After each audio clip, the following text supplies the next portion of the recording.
tema aqui esta noite. Para quem está em casa nos ouvindo, recebam a paz do Senhor aí. Hoje nós decidimos fazer essa transmissão ao vivo, então eu tenho certeza que todos estão aí do outro lado também se deleitando nessa presença especial do Espírito Santo. Mateus 5, vou começar do 1 para ficar mais fácil para nós entendermos. E Jesus, vendo a multidão, subiu a um monte e, assentando-se, aproximaram-se dele os seus discípulos e, abrindo a sua boca, os ensinava, dizendo: Bem-aventurados os pobres em espírito, porque deles é o reino dos céus. Bem-aventurados os que choram, porque eles serão consolados. Bem-aventurados os mansos, porque eles herdarão a terra. Bem-aventurados os que têm fome e sede de justiça, porque eles serão fartos. Bem-aventurados os misericordiosos, porque eles alcançarão misericórdia. Bem-aventurados os limpos de coração, porque eles verão a Deus. Bem-aventurados os pacificadores, porque eles serão chamados filhos de Deus. Bem-aventurados os que sofrem perseguição por causa da justiça, porque deles é o reino dos céus. Bem-aventurados sois vós, quando vos injuriarem e perseguirem, e mentindo disserem todo mal contra vós por minha causa.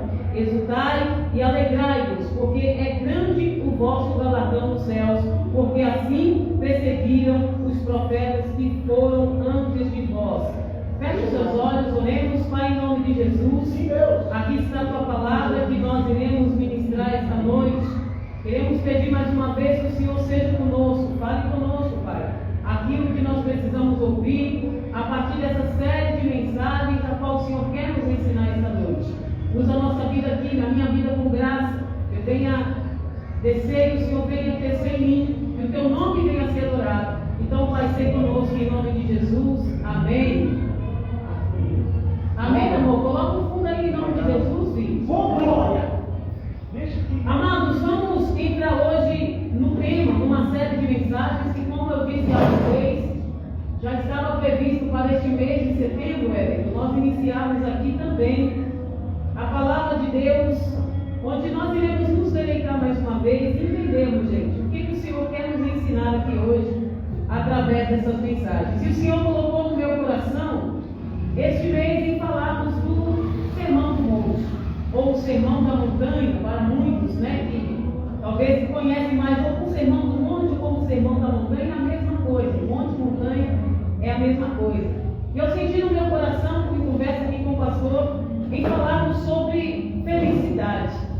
Porque parece que é um clichê falar hoje sobre este assunto, sobre felicidade. A gente sabe que a sociedade de hoje, o mundo de hoje, de forma implacável, vem trazido para os nossos corações e para as nossas mentes um conceito distorcido sobre essa temática. E é por isso que é pertinente para uma igreja hoje que deseja que os seus membros, que deseja que o corpo de Cristo seja alimentado de forma correta ou de forma bíblica, entenda o que Jesus quis dizer sobre essas 8 bem-aventuranças, né? Sobre esses caminhos ou norte para a felicidade para os seus discípulos ou para aqueles que queriam se tornar discípulos. Então hoje nós vamos entender, a partir dessa parte introdutória, e a minha parte que compete a mim hoje é falar sobre o versículo de número 3. Bem-aventurados os pobres em espírito, porque deles é o reino do céu. Então hoje nós vamos meditar sobre o versículo 3. Aí na próxima semana, o pastor Leonardo, depois a Fabi, depois o irmão João vão dar continuidade e assim sucessivamente. Nós cremos que até outubro do próximo mês aí, nós vamos falar sobre as bem-aventuranças. Então, meus amados irmãos, essa exposição de hoje, sobre essa série de mensagens, sobre as bem-aventuranças, só deixa fechado, Leonardo, porque o som lá fora está muito alto, senão eu perco a concentração. Essa série de exposições sobre as bem-aventuranças nos leva a uma reflexão acerca do que Jesus queria realmente dizer ou ensinar aquelas multidões quando ele subiu ao monte e ele começou a pregar para aquelas multidões, aqueles números de pessoas que estavam ali.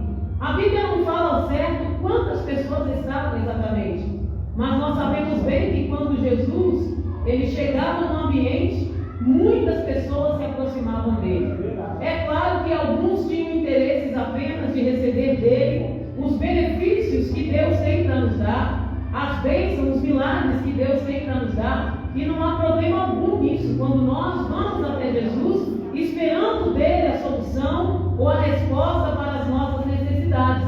A questão é quando as nossas motivações são apenas essas: irmos até Jesus pelo que ele tem para dar, e não por aquilo ou por quem ele é. Então a Bíblia diz que Jesus sobe ao monte, ele se assentou, e os seus discípulos se aproximaram entre as multidões ali, e Jesus começou a ensinar dizendo: bem-aventurados os humildes de espírito, porque deles é o reino dos céus. Então, além dessa bem-aventurança, Jesus profere mais 7, que dá um total de 8 bem-aventuranças, que traziam para os seus discípulos um conceito interpretativo a partir da visão, a partir da ótica de Jesus. Então, o texto aqui, ele abre, gente, o maior sermão já pregado na história. O maior pregador está trazendo aqui para nós, trouxe para aquela época para os seus discípulos, o maior sermão exegético mais importante de toda a história. O texto mais importante, melhor elaborado, digamos assim, a versão da história, que foi proferido pelo maior pregador de todos os tempos, que foi o nosso Senhor e Salvador Jesus Cristo. Conforme João 1,14, Jesus é a própria palavra encarnada. Jesus é a verdade, ele é o caminho que liberta. Jesus é a porta que quem passar por ela jamais sentirá necessidade de nenhuma outra coisa. Então esse maior pregador agora, ele se posiciona no sermão ali da montanha, no início do seu ministério, e ele começa então a proferir palavras, um verdadeiro oráculo acerca da vida, acerca da felicidade, onde através da sua própria vida ele vai tratar isso no decorrer da sua história, na caminhada que quem conviveu com ele viu, aquilo que ele ensinou, ele praticou. Então, gente, o mais fascinante aqui nesse sermão é que Jesus inicia o seu ensino público falando sobre o verdadeiro conceito da felicidade. Jesus poderia, irmão João, começar o seu sermão falando sobre qualquer outra coisa. Mas por que será que Jesus ele começa ensinando, a partir da sua trajetória pública, o sermão da montanha, trazendo o conceito de felicidade? Então ele fala, e ele quer trazer aqui, que a verdadeira felicidade, ela é bem diferente daquilo que o mundo prega, daquilo que o mundo ensina. Para o mundo de hoje, felicidade significa ter bens materiais, ter riquezas, ter status, ter fama, ter aplausos. E aí Jesus vem no início do seu ministério em felicidade, mas que essa felicidade, ela não está baseada em princípios dentro dos padrões mundanos, dentro dos padrões do mundo que nós vivemos, que esses prazeres são passageiros, que essa tal felicidade, entre aspas, só traz talvez alegria ou prazer momentâneo, mas não gera vida, mas não gera transformação, mas não gera mudança de caráter, não gera fruto, não gera prazer que nos leva o direito à vida eterna. E é por isso que para nós entendermos isso hoje, é necessário nós estarmos, gente, com os nossos ouvidos bastante atentos. Nós precisamos entender, mas que raio de felicidade é essa que Jesus veio ensinar, que Jesus veio trazer, diferente do que nós já temos ouvido desde quando nós nascemos. Mas antes de nós adentrarmos nesse contexto com mais profundidade, eu quero trazer aqui para vocês qual era o contexto histórico. Por que Jesus usou as bem-aventuranças, que significa um termo no grego que significa mais que felizes, ou plenos de felicidade? Por que Jesus trouxe esse conceito dentro daquela sociedade, daquela geração? Historicamente, quando vocês pesquisam, vocês vão ver que o sermão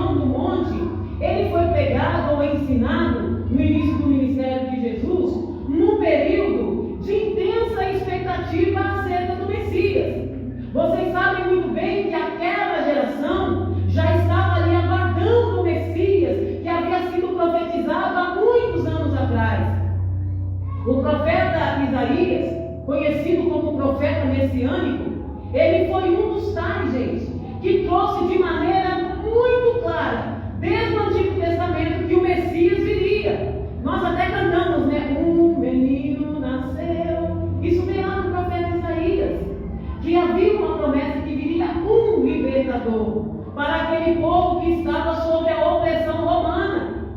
E nós sabemos que Roma oprimia ali o povo judeu, de certa forma, acerca de alguns julgos.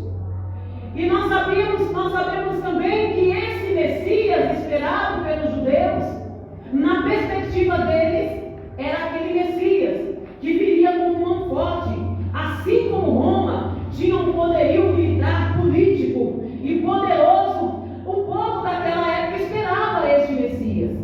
As pessoas tinham essa expectativa, porque o Império Romano da época, gente, para que vocês entendam, eles consideravam pessoas como, colocavam elas como relevantes, aquelas pessoas dentro de uma sociedade que eram fortes, que eram famosas, que eram talentosas, que eram poderosas, porque o Império Romano tinha essa característica. Mas para a decepção de muitos que esperavam o Messias, que se encaixava dentro desses padrões, dentro deste reino, deste império da época, que é o mesmo.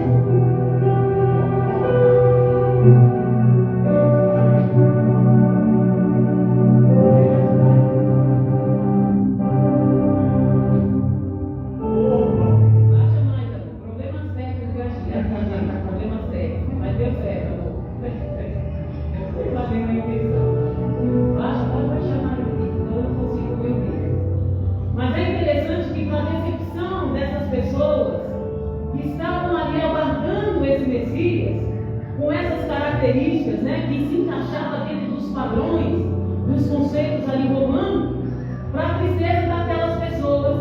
É interessante que Jesus, irmão João, ele faz uma entrada chamada de entrada triunfal, dentro de uns padrões ali, Fabinho, totalmente invertido. Talvez se fosse no tempo de hoje, as pessoas falam, mas peraí, é esse? Amor, abaixa um pouquinho mais. Aqui, ó, aqui para mim, abaixa um pouquinho. É esse o Messias que viria? Né? Talvez eles esperavam Jesus chegando numa limusine, numa Lamborghini, como fala uns carros de marca aí que fica mais fácil para entender. Uma Ferrari, né? Poxa, vocês estão entendendo de carro de luxo, né? Mas aí vem Jesus, gente, entrando triunfalmente, sentado no jumentinho. E aí, talvez para a decepção de muitos, falam, mas espera aí, é esse? O rei, o libertador que nós estamos esperando?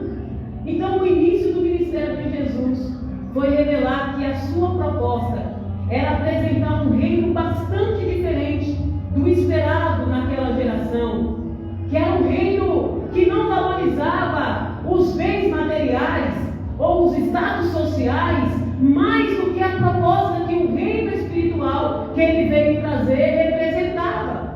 Jesus, quando ele entra em Jerusalém, se assentava ali no jumentinho, ele estava desafiando as normas sociais e as religiões vigentes daquela época.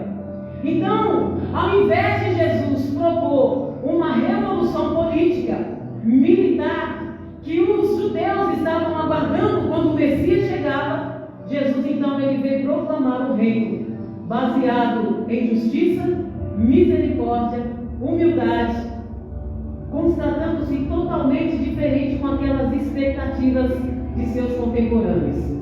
E olha como o reino de Deus é invertido. Porque quando nós vamos estudar aqui no decorrer dos nossos cultos aqui de propósitos, nós vamos ver que cada bem-aventurança faz total, aliás, não tem sentido nenhum com a proposta de valores de reino deste mundo.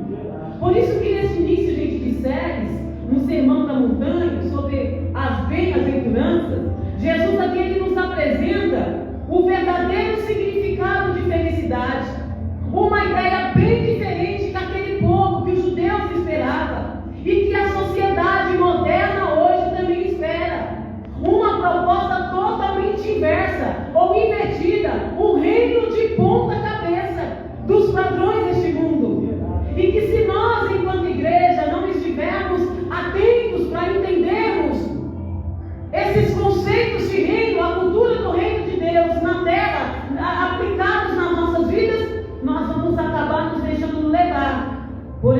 série de propostas que não tem nada a ver com a proposta do reino de Deus. Então, a primeira coisa que nós podemos aprender aqui, ou a primeira lição, dentro desse conceito da verdadeira felicidade, é a primeira lição que nós podemos extrair aqui, é que a felicidade do reino é um paradoxo para aqueles que não entendem essa cultura. Embora algumas pessoas falam, pastora, mas a gente está falando de um reino que está por vir. Porque quando nós falamos do reino de Deus, ou da cultura de reino, a gente tem ideia que não é para o tempo presente, é só para o tempo vindouro. Mas Jesus, ele está trazendo aqui as características que um súdito do reino, ou um discípulo que se diz discípulo de Jesus, aqueles que proferem a vida do reino, devem vestir a camisa como estilo de vida e viver e praticar. Então não é algo apenas para o porvir, mas era algo para o presente. Por isso que se torna um paradoxo. Porque o mundo diz que felizes são os ricos, os poderosos, aqueles que nunca enfrentam felicidade. E inclusive, para dar embasamento a essa mentira distorcida e herética que a Bíblia não diz, agora tem a tal da teologia da prosperidade, que também prega que para que você realmente seja feliz em Deus, para que realmente você se comunica ou representa o reino de Deus aqui nessa terra, se você não for rico, se você não tiver uma mansão, se você não tiver nenhum melhor carro, então você não faz parte desse reino. É um paradoxo, porque até alguns que se dizem evangélicos, até alguns que se dizem cristãos, vestiram a camisa dos padrões distorcidos que o mundo traz como sendo verdadeiro e que não contrasta com essa verdade que nós estamos aprendendo com Jesus. Mas aí Jesus, ele nos ensina algo totalmente diferente. Então, quando Jesus sobe ao monte, ele começa a proferir: bem-aventurados os humildes de espírito, bem-aventurados os mansos. E ele começa dizendo: olha, mais que felizes, o verdadeiro feliz ou alegre é aquele que... E ele começa dizendo. Aí eu me imagino, se eu estivesse naquela época, eu acho que eu ia coçar minha cabeça e ia falar: mas quem é esse serzinho que entrou no jumento, que diz que é o Messias, que não entrou a caráter, talvez com a roupa gloriosa, sabe? Aquela coisa de rei, com uma coroa na cabeça, ou com uma espada para arrebentar com o imperador da época, destronado dali e falar: agora eu vou assumir e vou matar todo mundo. Quem esse cara pensa que é para falar de felicidade? Se a gente olha o semblante dele, parece mais um pobre coitado, porque ele entrou como pobre, não como rico. E essa foi a entrada triunfal de Jesus. Então Jesus, ele está aqui nos ensinando, gente, algo totalmente diferente. E os ensinos, e vocês vão perceber aqui no decorrer das mensagens, que quando a gente fala de pobre, não é o conceito da palavra pobreza, que nós entendemos na língua portuguesa como mendigar, ou não ter um teto para morar. Não é sobre isso. Mas Jesus, ele nos ensina que ser felizes, ou somos humildes de espírito, e que a felicidade, segundo ele, está em abraçar aquilo que o mundo repudia e repudiar aquilo que o mundo aplaude. Ou seja, nós seremos mais felizes ou plenos em felicidade quando nós começarmos a partir das nossas vidas, a partir da vida prática, a repudiar aquilo que o mundo aplaude e aplaudir aquilo que o mundo repudia. É isso que Jesus está tentando nos ensinar e está ensinando aqui no Sermão da Montanha. E é chocante pensar, gente, que Jesus declara que os pobres de espírito, os que choram, os mansos, os misericordiosos e os perseguidos são os verdadeiros felizes. Não é doido esse negócio, né? Isso vai na contramão de tudo que o mundo ensina. Porque o mundo está dizendo assim: você quer ser feliz? Então você tem que ter casa, você tem que ter carro, você tem que ter fama, você tem que ter milhões de seguidores, você tem que ter uma vida cheia de coisas. Então o mundo, gente, dentro desse paradoxo que a Bíblia diz, que Jesus está ensinando aqui, o mundo ele exalta a arrogância,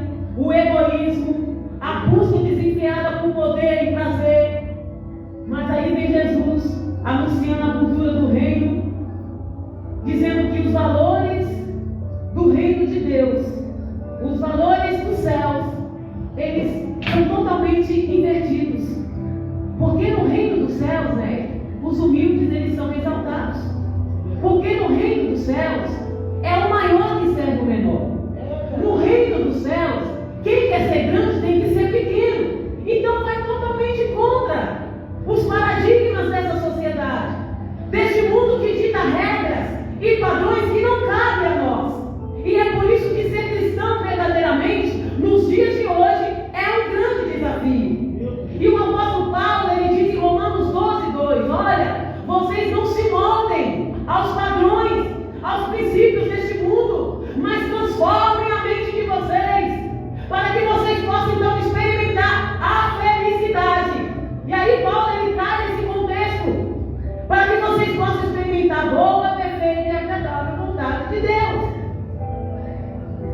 E é por isso que nós aprendemos aqui, que se nós não buscarmos a Deus de verdade, gente, se a gente não buscar conhecer Jesus de verdade, né?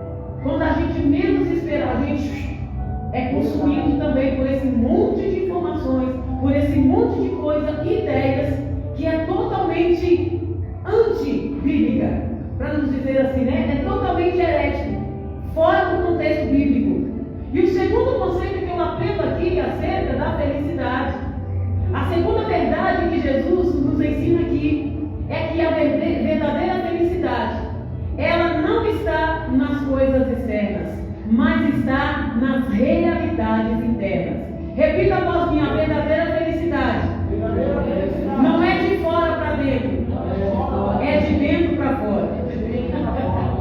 Sabe aquela música? De dentro para fora, de dentro para fora. É sobre isso. Jesus, ele não está falando sobre riquezas materiais ou status sociais. Ele nos mostra que a felicidade não tem nada a ver com o ter, mas o ser. E a gente está vivendo hoje, gente, uma geração líquida, que eu falo, líquida, literalmente, amiga. Hoje, quando você conversa com algumas pessoas, essas pessoas, elas não têm nada para acrescentar. É só aparência, é só casca. Você olha para o cidadão, às vezes até bem vestido, aquela pessoa, sabe, que aparentemente está bem, status sociais, né? Onde ele chega, ele tem entrada porque ele se veste bem, ele fala bem, ele é eloquente, e não tem nenhum problema nisso. É só aparência, porque o mundo abate nas costas daqueles que têm, daqueles que eles ditam: é esse cara aí que é o cara, porque ele é poderoso, porque ele é um cara executivo, não sei das quantas. E às vezes aquele cara que é humilde, mas dentro dele é cheio de riquezas, cheio de experiências com Deus. Quando você senta perto, sabe aquelas senhorinhas de 80 anos, 70 anos, que quando você começa a conversar com elas, você fala: meu Deus, eu ficaria aqui o dia inteiro. Aquelas pessoas que nasceram no Evangelho alguns anos atrás, que contam os testemunhos de que Deus fez, de que Deus ainda está fazendo aos 80, aos 90 anos, você não tem vontade de sair perto. Isso é a riqueza que Jesus está trazendo aqui, é ser e não ter. De que vale ter tudo isso e perder a salvação e perder a sua vida?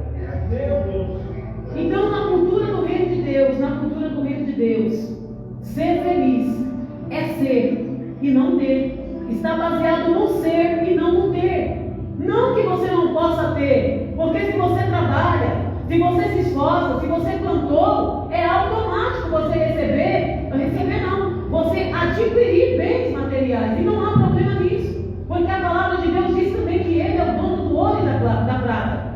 O problema é quando as nossas motivações por Jesus está baseado no ter e não no ser. E esse é o paradoxo. E é isso que gera um conflito na nossa cabeça. Porque a gente vive numa sociedade, o Everton, se você não tiver um carro, uma Porsche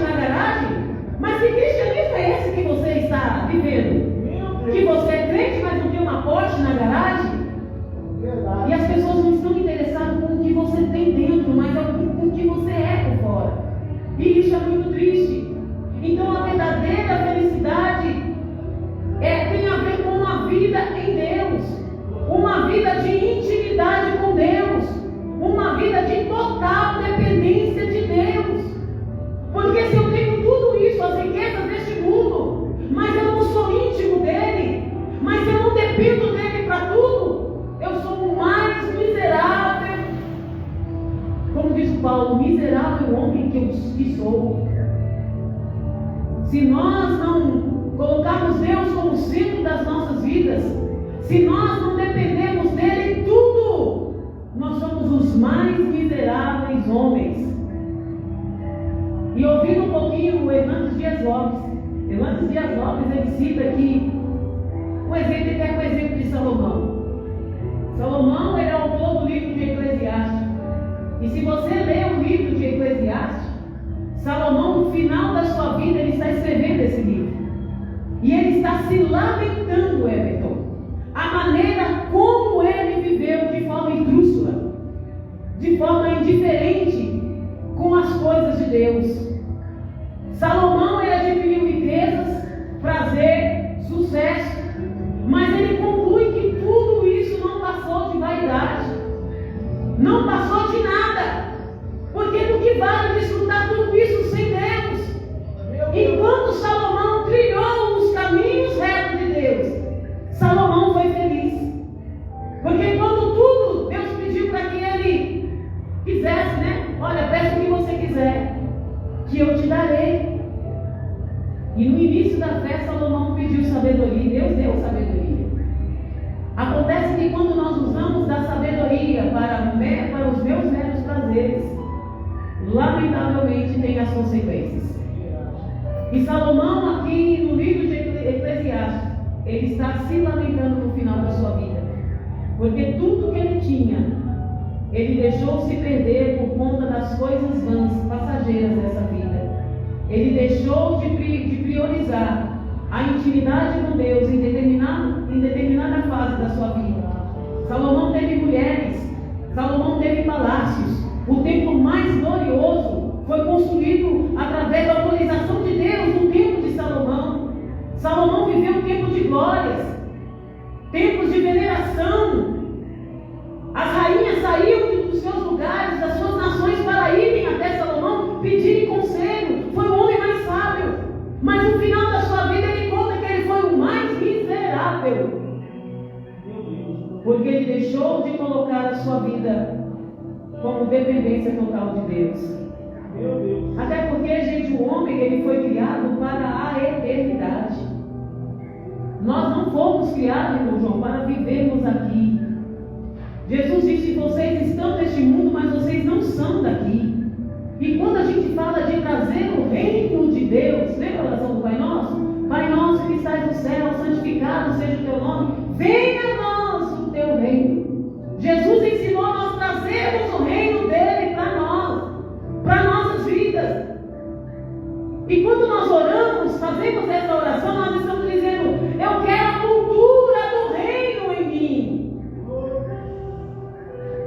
Porque nós entendemos que nós não fomos criados para este mundo, mas fomos criados para a eternidade, para viver em comunhão com Deus. Somente em Deus a humanidade encontra a verdadeira felicidade. Quantas pessoas, talvez você já ouviu falar, ou algum famoso, cheio de dinheiro, poder aquisitivo, cara executivo, grandes empresas, grandes negócios, mas são pessoas miseráveis, infelizes, vivem em depressão, já tentaram suicídio várias vezes, porque o homem pode ter tudo, e está tudo bem se ele tem riqueza, e faz parte se você trabalhar para conquistar isso, mas se você tira Deus, se você descarta Deus da sua vida, se você fica independente de Deus, você é o mais miserável. Agostinho de Hipona expressou isso de maneira magnífica, quando ele diz: fizeste-nos para ti, Senhor, e o nosso coração está inquieto, enquanto não repousar em ti. O que Agostinho, que depois de Paulo foi um dos maiores intérpretes da graça, ele está dizendo que a verdadeira felicidade está em conhecer a Deus e desfrutar da sua plena presença. Isso é ser feliz.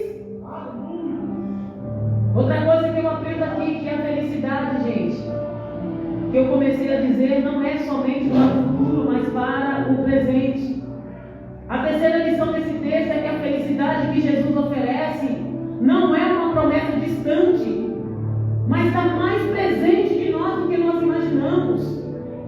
Lá no versículo 3 ele começa dizendo: bem-aventurados os humildes de espíritos, porque deles é o reino de Deus. Jesus não diz que eles serão felizes no futuro, mas Jesus está dizendo que vocês já são felizes se vocês forem humildes de espírito. Ou seja, o reino de Deus já está entre nós. O reino de Deus está dentro de nós. E a verdadeira felicidade é algo que nós podemos experimentar hoje, aqui e agora. Se verdadeiramente nós trouxermos o reino de Deus para nós podemos dizer verdadeiramente: eu sou feliz. A felicidade é o caminho para a glória eterna. Mas a felicidade que Jesus está dizendo aqui não é de você ter coisas. Você pode até ter coisas, desde que você seja totalmente dependente deles.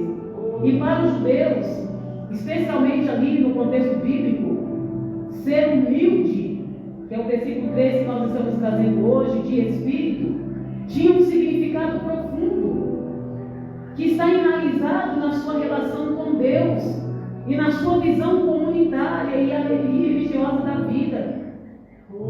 E se nós olharmos aqui, dentro do contexto de dependência de Deus, a humildade de espírito é uma palavra no hebraico que significa anavaha.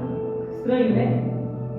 É no hebraico, estou trazendo o original aqui para a palavra ficar mais interessante. E essa palavra, ou dependência de Deus aqui, era entendida pelos judeus como a capacidade de reconhecer a total dependência de Deus. Um indivíduo humilde de espírito, que é o versículo 3 que está trazendo aqui para nós, ele compreendia que toda a vida, força, bênção e salvação vinham exclusivamente de Deus. E sabe que interessante no Antigo Testamento? Vocês vão ver isso na prática do povo judeu. O povo, por natureza, eles eram agricultores, vamos dizer assim. Eles dependiam da terra para se alimentar. Eles dependiam da terra germinar a semente e ali gerar frutos para que eles pudessem se alimentar. Então a oração deste povo era: Deus, o Senhor é o Deus da provisão. Então faça chover chuvas que reguem a terra para que essa semente dê fruto, para que possa nos alimentar. Então a oração do povo no Antigo Testamento, o povo judeu, era que nós dependemos até da chuva para nos alimentarmos. Porque se o Senhor não nos der a chuva, nós não teremos semente. Ou seja, a semente não vai germinar e dar fruto. Então essa palavra de humildade de espírito significa aqui para os judeus essa capacidade de reconhecer essa total dependência de Deus. Nós podemos pegar o exemplo de Davi no Salmo 51, versículo 17, quando ele diz assim: os sacrifícios que agradam a Deus são um espírito quebrantado, um coração quebrantado e contrito. Ó Deus, e Deus não desprezará. Davi, na sua oração de arrependimento, ele está especificando a ideia de humildade aqui, de um espírito humilde.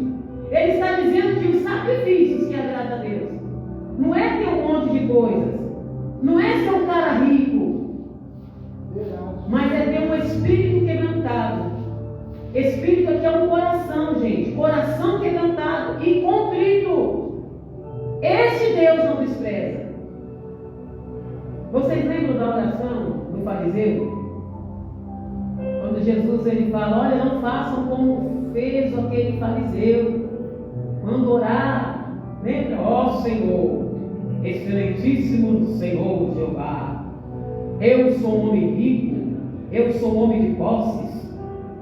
E Jesus está dizendo: olha, Pai nosso que estás no céu, Pai nosso, santificado seja o teu nome. Olha a diferença dessa oração. Santificado seja o teu nome, não é o meu nome. Seja feita a tua vontade, não é a minha vontade. É isso que Jesus está dizendo. Humilde de espírito é esse coração quebrantado, contrito, que Deus não despreza.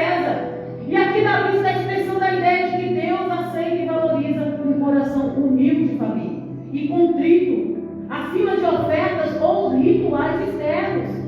Deus não está preocupado com a sua aparência externa. Deus quer saber exatamente quem é você por dentro. E é isso que Deus te interessa. Tudo certo aí, Cidinho? Na chamada você coloca um oi. Estou em aula, Cidinho está igual a miúdo. Então, humildade no sentido bíblico é isso, é esse coração contrito, é essa dependência de Deus. Ser humilde de espírito para os judeus também envolvia uma postura de justiça social. Quantas vezes nós queremos fazer justiça com as nossas próprias mãos, né? Quando a gente vê a realidade do mundo, a gente fica indignado, a gente fala, não, tem que resolver isso, a gente quer a todo custo. Assim como aqueles que estavam esperando o Messias glorioso, que ia pegar a espada e arrancar a cabeça do imperador da época, e agora eu vou assumir. Tem valor totalmente diferente. Esse espírito, ser humilde de espírito para o judeu, no aspecto social, implicava uma atitude de empatia e solidariedade com os pobres, com os marginalizados. Agora vocês imaginem esse contexto dentro dessa época. E sabe o que eu acho interessante? Que Jesus ele utilizava, baixa esse dia, que Jesus utilizava os costumes da época, Jesus utilizava os recursos da época para aplicar uma verdade. Se para o Império Romano, se para aquela geração, quem tinha relevância eram os ricos, eram os poderosos. Aqui Jesus ele está dizendo que aquele que é humilde de espírito era aquele que tinha empatia, solidariedade para aqueles que Roma desprezava, para aqueles que eram a história da humanidade, que estavam sendo descartados por eles serem pobres, por eles serem leprosos, por serem mulheres. Jesus está dizendo, você quer ser feliz? Tenha empatia com os pobres, tenha solidariedade com os marginalizados, com os necessitados. Então, gente, no Antigo Testamento, assim como no Novo, havia uma expectativa de que os seguidores de Deus se identificassem com os mais vulneráveis. E quando vocês leem o Evangelho de Lucas, vocês vão ver isso. Na mensagem de Lucas, Lucas se identificando, colocando Jesus homem, se identificando com aqueles que eram marginalizados e oprimidos. A gente vai ver o Jesus homem ali, atendendo aquela geração, aquelas pessoas que eram desprezadas. E existem tantos outros exemplos aqui de humilde de coração que Jesus está trazendo aqui. Na tradição judaica, só mais um exemplo, o orgulho era visto como uma grande falha espiritual. E qual foi o pecado que fez Satanás, que é o anjo de luz, cair? O orgulho, a soberba, que leva as pessoas à autossuficiência e se afasta de Deus. Então, o humilde de espírito tinha uma posição totalmente contrária do orgulho e da arrogância. Eram pessoas que reconheciam a sua posição diante de Deus. Eu não sou ninguém se Deus não for em mim. Eu não sou nada se Deus não é em mim. Realmente eu não sou nada, é Deus que é tudo em mim. Então, ser humilde é ter posição oposta, contrária. E muitas vezes nós alimentamos o orgulho, a soberba, para dizer, não, eu tenho a razão, eu sou o dono da verdade. Mas Jesus está dizendo, você quer ser feliz? Então seja humilde de espírito. Deixe o orgulho de lado. Tire isso da frente. Deixe a soberba, reconheça a sua posição diante de Deus. Se Deus não foi você, você é nada. Você só é tudo porque Ele te fortalece. Você só é alguém porque Ele é em você. E assim, gente, são vários exemplos. E muitas vezes nós pensamos que a vida cristã é um fardo pesado. Sim ou não? Sim ou não, gente? Quantas vezes nós declaramos? É difícil ser crente. Não é assim que a gente declara? Às vezes a gente pensa que a vida cristã é um fardo pesado, cheio de restrições, cheio de regras. No entanto, Jesus está nos ensinando aqui que a verdadeira marca do cidadão do reino é a alegria. Como pode eu entender que a vida cristã é um fardo? Tomai sobre vós o meu jugo o jugo de Jesus, o fardo é leve, por que a gente acha que a vida cristã é um fardo? Porque a felicidade cristã, gente, não depende das circunstâncias. Não depende das circunstâncias externas, mas do relacionamento que nós temos com Deus. Quando a gente entender que mesmo diante das piores adversidades, Cristo está em nós, e que tem coisas que não dependem de nós fazermos, que depende dele, verdadeiramente nós seremos alegres até em tempos difíceis. Não é um paradoxo? Porque a gente entra em contradição com os padrões do mundo. Mas a vida do verdadeiro cristão, do cidadão do reino, é alegria. É o que Paulo falava na carta aos Filipenses, que foi pregado aqui no domingo. Eu aprendi a contentar-me. O que Paulo estava dizendo? Eu aprendi a ser dependente de Deus em todas as circunstâncias. E é por isso que Paulo aconselhava os irmãos ali da igreja de Filipos a viverem contentes, a viverem alegres. Porque se os cristãos, como cidadão do reino, estivessem debaixo dessa palavra, dentro de um relacionamento genuíno com Deus, verdadeiramente nós somos alegres, nós somos felizes, independente das circunstâncias. Porque as questões externas, aquilo que os nossos sentidos estão captando, os meus ouvidos, os meus olhos estão enxergando, não é aquilo que verdadeiramente diz que Jesus disse que eu tenho, que eu posso e tenho nele. O problema é que a gente se enrola porque a gente traz o conceito de alegria e de felicidade a partir dos padrões do mundo. Então ninguém pode tirar uma alegria que nos acompanha em todos os momentos da vida, mesmo nos momentos mais difíceis. Mas pastora, você está pregando alguma coisa que eu não gostaria de ouvir, mas é o que Jesus está dizendo. Assim acontece com vocês. João dizendo: agora é hora de tristeza para vocês, mas eu os verei outra vez, e vocês se alegrarão, e ninguém tirará essa alegria de vocês. Olha o que Jesus está falando para os discípulos. Jesus estava se despedindo dos discípulos, dizendo: eu vou para o Pai. E por um momento vocês vão ficar tristes, porque eu estou saindo, estou deixando vocês.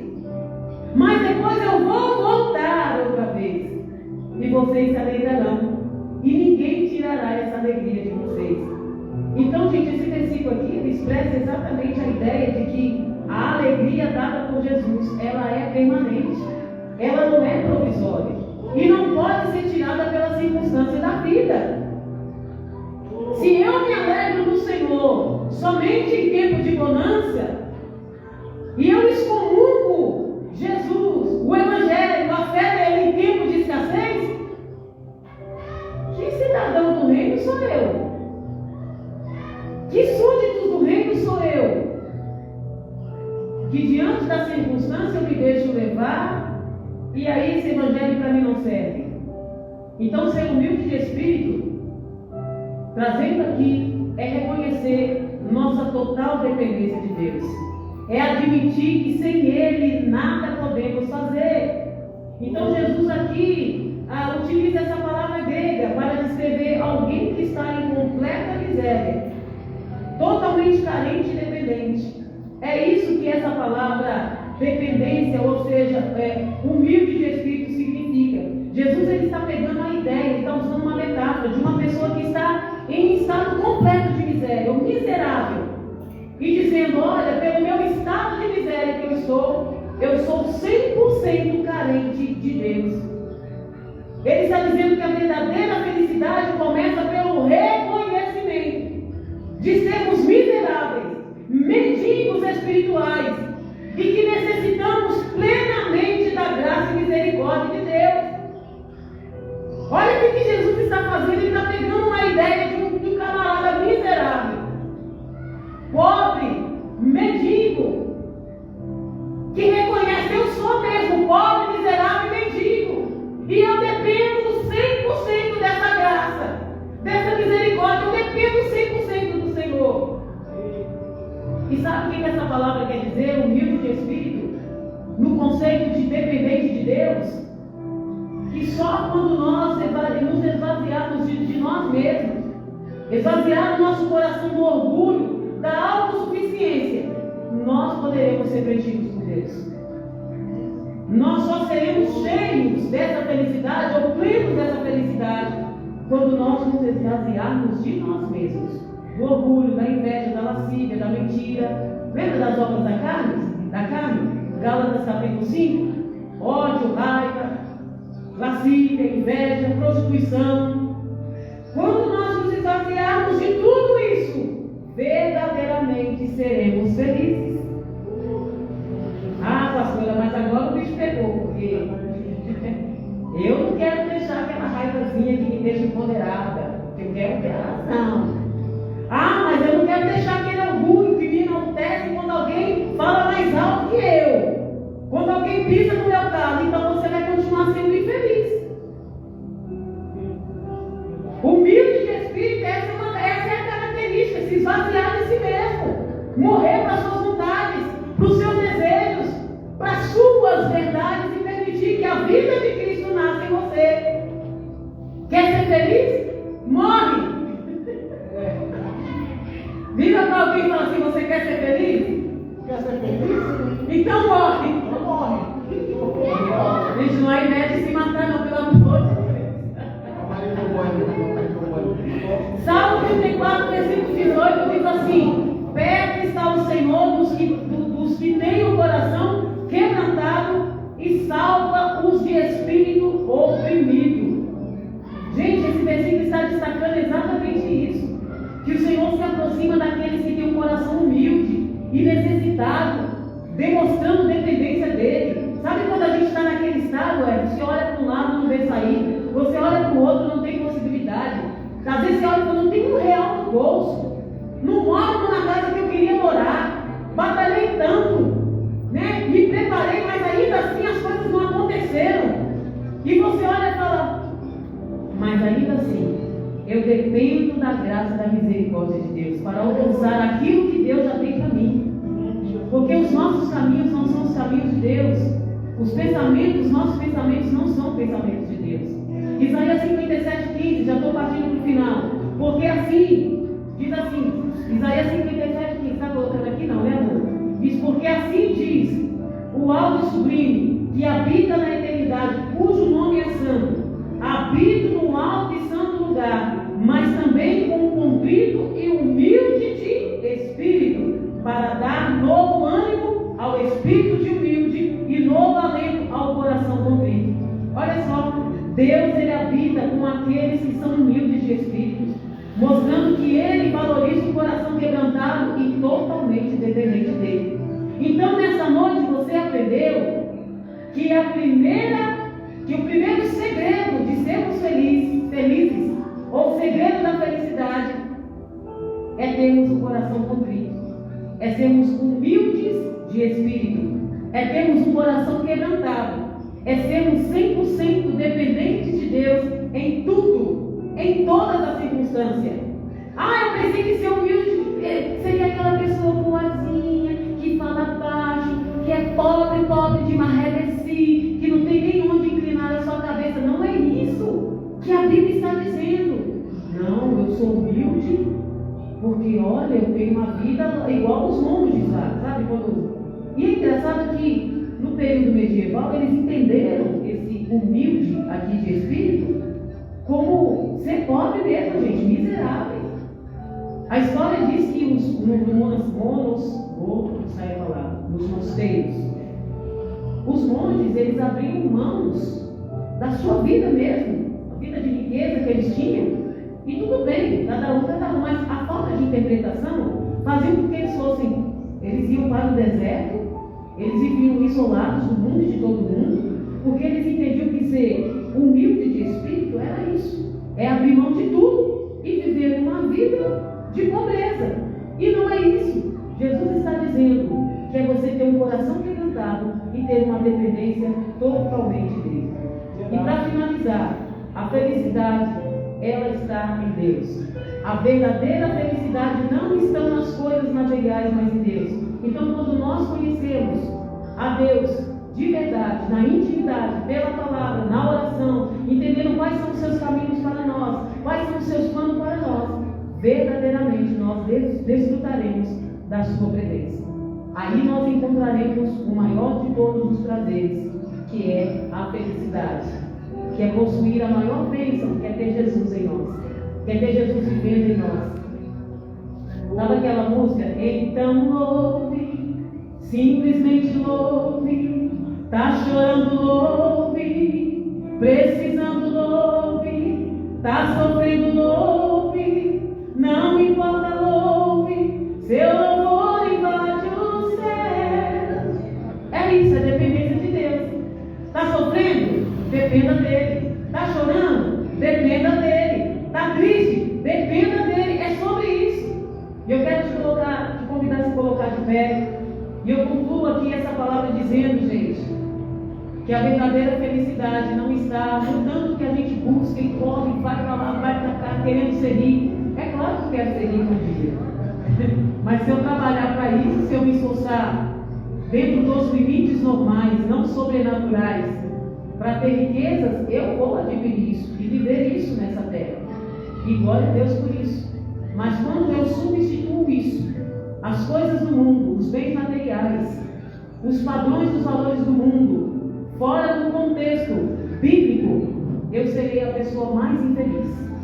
Por mais que eu esteja no Evangelho há 20 anos, 30, 40, não importa quanto tempo de crente, eu vou continuar sendo a mesma pessoa, reclamona, respondona, soberba, arrogante, antipática e querendo ser feliz.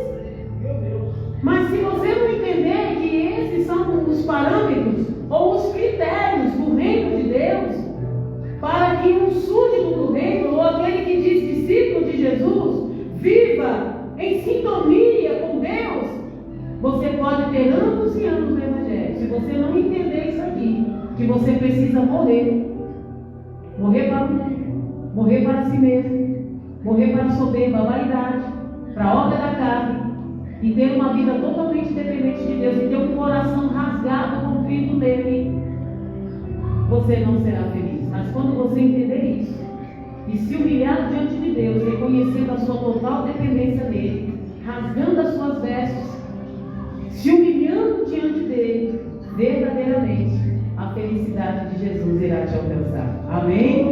Quantos creem nessa palavra? Quantos receberam essa palavra aqui essa noite? Será que você pode aplaudir a Jesus por isso?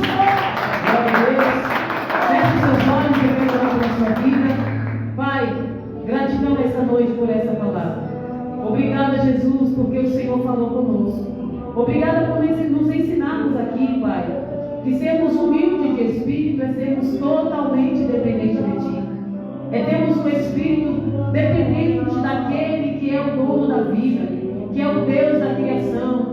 É o Deus que criou todas as coisas e nos criou com um grande propósito para propagar o Evangelho do Reino, a cultura do Reino, onde quer que nós estejamos. Que a lição do dia de hoje possa realmente fazer sentido em nós e que possamos, meu Deus, viver essa vida do Reino, a vida que o Senhor veio trazer, a partir de uma expectativa de que os discípulos de Jesus venham viver segundo